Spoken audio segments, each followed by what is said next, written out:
kwa mpango, na kwa sababu dunia nzima iko na heshima na ile kazi tunayofanya kama serikali na wananchi wa taifa letu la Kenya. Ndio nazidi kuwaambia ndugu zangu wa Kenya, tujiamini bwana, tuamini taifa letu.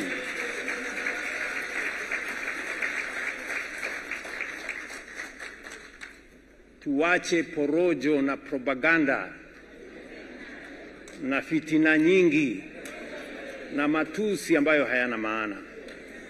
Tuwe na mpango bwana, tuwe na sera.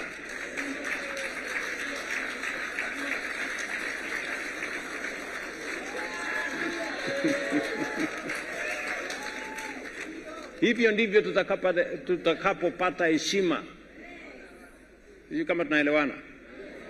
Ukiangalia katika vyombo vya habari huwezi hata kujua kwamba kuna conference kubwa ya kimataifa inaendelea Mombasa.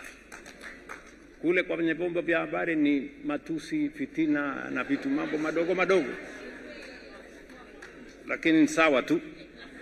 Hivyo ndivyo mambo yalivyo hapa. Lakini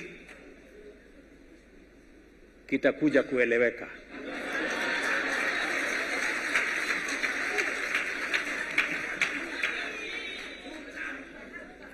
Your commitment, expertise and